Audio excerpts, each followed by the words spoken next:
maior intenção e uma vontade de talvez consertar um pouco, equilibrar um pouco a balança e fazer a ponte entre o que é brasileiro e o que é português. Não, Mariana? Foi nessa altura, na década de 90? Sim, eu acho que fala-se muito na década de 90 que começou o grande fluxo entre as relações comerciais e empresariais no Brasil. E, portanto, vemos muito, até estava a comentar antes do programa com a Eliane, que realmente aquilo que nós temos vindo a constatar ao longo destes tempos é que, infelizmente ou não, há um maior investimento muito mais do lado português no Brasil do que propriamente vemos um investimento brasileiro cá em Portugal. E às vezes questionamos, mas porquê é que isso acontece, não é? Porque é que nós temos as nossas grandes empresas presentes no Brasil e do lado de cá vimos pouca presença brasileira, porque ao fim e ao cabo há este privilégio de falarmos a mesma língua e isso obviamente é o primeiro obstáculo que está ultrapassado, mas no entanto vimos que a nível de relações de investimento há um maior investimento português no Brasil. Isso se calhar compete um bocadinho ao nosso governo e preparar melhor, se calhar, a entrada destas empresas que querem entrar em Portugal, não é? Porque sente-se que há alguma dificuldade, algum bloqueio. Não só em termos de, eu acho que, de como falávamos, que se calhar o investimento que essas empresas brasileiras têm que fazer cá é um investimento grande, não é?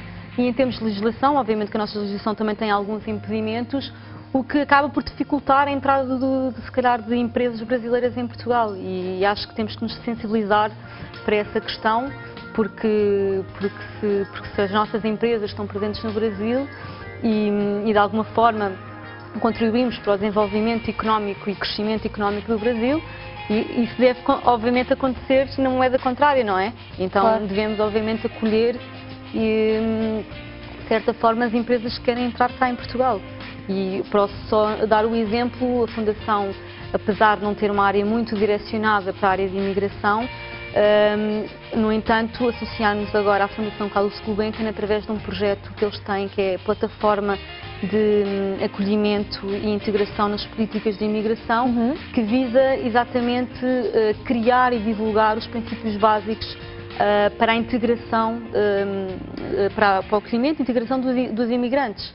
E quando falo de imigrantes, falo obviamente a todo o nível, não é? Porque apesar de se falar em imigração e normalmente se fala em termos daqueles imigrantes que vêm à procura de melhores condições de vida, se calhar de um nível inferior, no entanto, temos obviamente um nível também privilegiado e pessoas que querem obviamente entrar no mercado em Portugal.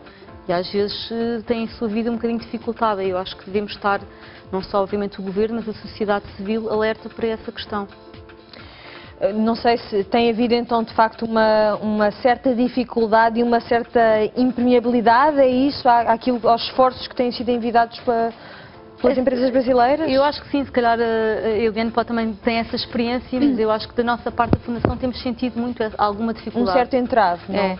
Não sei, toda a gente diz que Portugal é um país muito burocrático, que tem, enfim, muitos procedimentos. É verdade, é verdade. Temos de facto muitos procedimentos, muitas... Portugal tem compromissos europeus, com certeza, que em certa medida dificultam a vinda de alguns investimentos brasileiros. Claro. O que não quer dizer que não se tente, que não se procure ultrapassar essas dificuldades.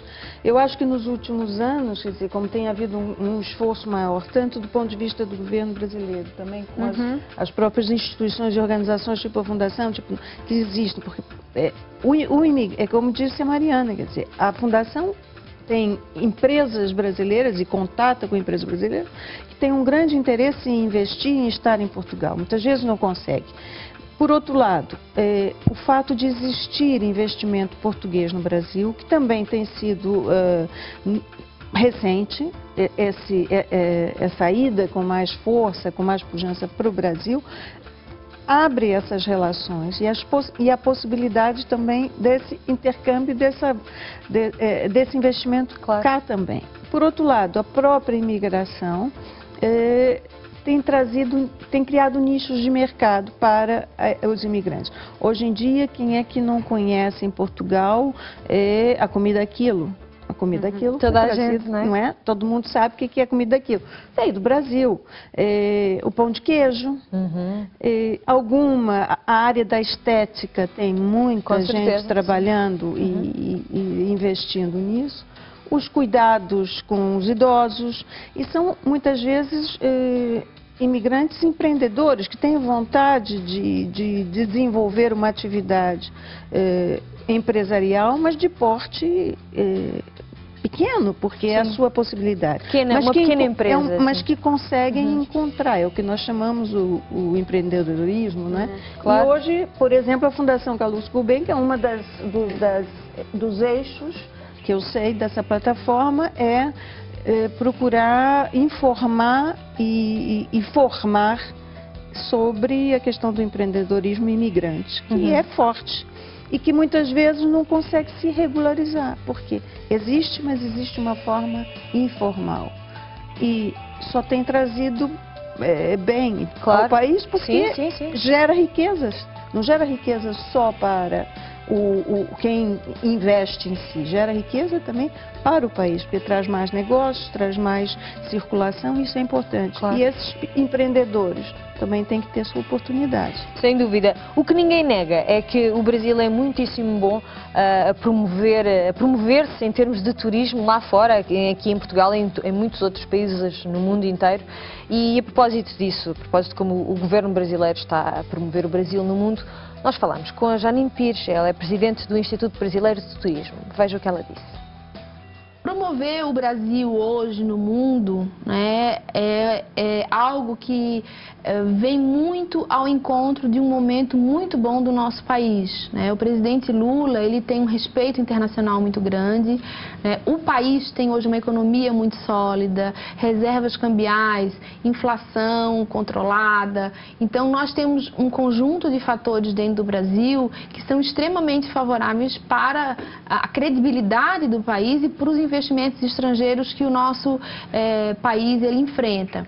E nós temos tido, por parte da nossa ministra do Turismo e do próprio presidente, muito apoio naquilo que diz respeito à promoção do Brasil.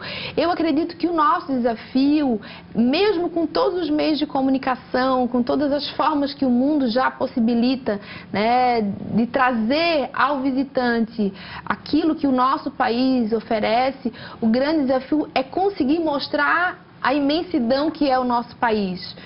Esse é um grande desafio.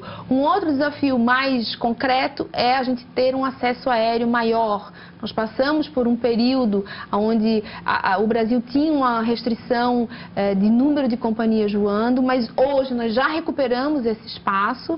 Agora, esse também é um desafio do mundo, porque não há aviões disponíveis. Então, todos os países têm crescido muito seus movimentos de aeroportos, o tráfego aéreo internacional tem crescido muito. Então, esse também é um desafio importante.